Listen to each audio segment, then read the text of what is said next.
온라인에서 중고 명품을 판매한다며 억대 사기 행각을 벌인 일본에 거주하는 20대 여성이 국내로 강제 송환됐습니다.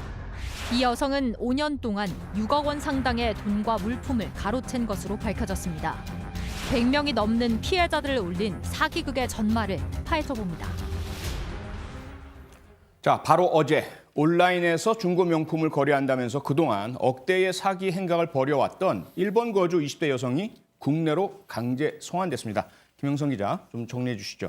네, 20대 여성 남모 씨인데요. 이 남 씨는 2016년 3월부터 올해 10월까지 중고 명품을 판매할 것처럼 속여서 돈만 받는다든지 아니면 판매자에게 접근해서 그 돈을 송금한 것처럼 허위 문자를 보내서 그 물건만 갈취한다든지 이런 방식으로 사기를 이어왔고요. 이게 워낙 기간이 오래되다 보니까 피해자가 굉장히 많았는데요. 128명에 이르렀고 피해액도 6억 3천여만 원에 이르렀습니다. 네. 아니 그런데요, 양지열 변호사, 이거 거의 상투적인 수법으로 보이거든요. 그동안 중고 사이트에서의 사기 유사한 방법으로 무척 많았었고요. 이해가 안 가는 것이 중고거래 사이트가 되게 소액 거래잖아요. 그런데 어떻게 6억 원이 넘는 사기 행각이 가능했을까요?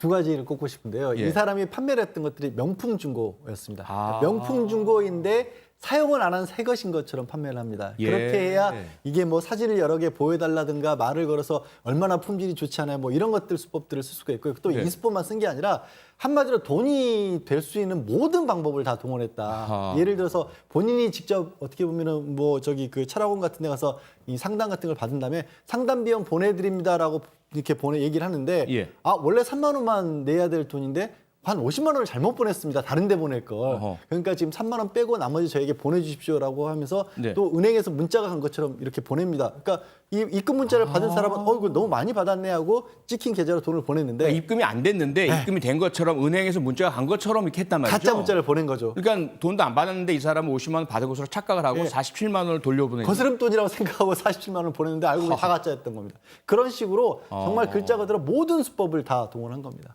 야, 이거 참 악랄하네요. 악랄하고 사람들의 어떤 신뢰, 기본적인 신뢰, 서로를 믿을 수밖에 없고 또 은행을 믿을 수밖에 없는 심리를 이용한 건데요. 이번 범행 수법을 보면 지금 양절 변호사 말씀처럼 허위 문자로 송금을 유도하고 또는 명품을 이게 정말 비싼 건데 당신이 이 기회 놓치면 안 돼. 뭐 이렇게 유혹을 해나가면서 상대방들의 심리를 교묘하게 이용해서 범죄를 저질렀는데요. 김영선 기자 어떻게 보세요?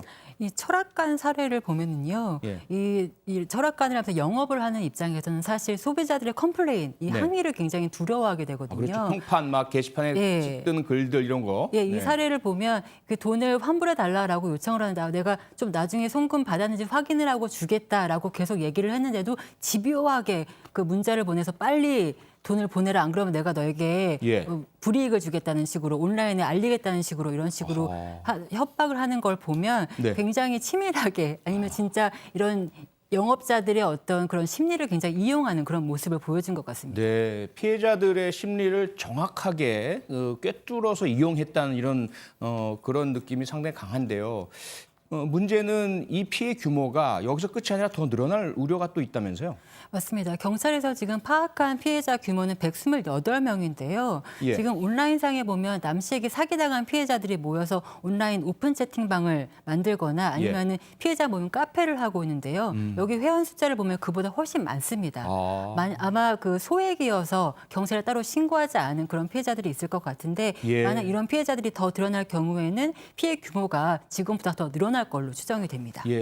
문제는 이 남 씨는 강제 송환됐으니까 남 씨의 범행이야 일단 정지가 되겠죠. 그리고 처벌을 받을 텐데 남 씨 혼자만이 아니지 않습니까? 이런 유사한 그 중고거래 사이트에서의 사기 행각 무척 많잖아요. 맞습니다. 요즘 모든 거래가 온라인상으로 많이 이루어지기 때문에 그에 덩달아서 온라인 거래 사기도 많이 늘어나고 있는데요. 2016년에 8만 건에 불과했던 이 온라인 사기가 지난해는 23만 건을 기록했다고 합니다. 거의 3년 만에 3배가 늘어난 건데요.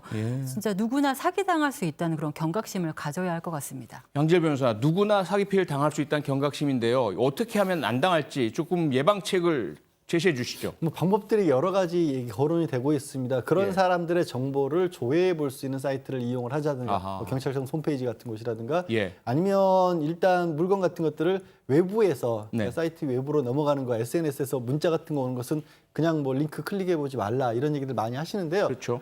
가장 다른 걸 다 따라서 공통점이 이 사람들이 사기를 치기 위해서는 그 해당 사이트에서 안내하고 있는 방법 이외의 방법을 반드시 권유를 합니다. 아하. 예, 반드시 그렇게 해야 됩니다. 왜냐하면 예. 그 사이트에서 하라는 방법, 그 내부에서 거래는 사기를 치기가 어렵거든요. 그러니까 이게 더 편하다든가 이렇게 하면 더 싸게 준다든가 예. 뭐 직접 만나자든가 여러 가지 방법들을 제안하지만 거기 실제로 그 방법을 쓰는 분이 그 사기꾼이 아닌 사람도 그렇게 할 수도 있지만 예. 어쨌거나 해당 사이트에 공식적으로 이용하라고 권유한 방법 이외의 방법을 쓸 경우가 아하. 위험 부담이 훨씬 올라가는 거죠. 절대 그래서는 안 되겠네요. 이렇게 말씀해 주신 것처럼 경찰청 홈페이지나 더치트죠. 더치트라는 사기 정보 알려주는 사이트 이용해 주시고요.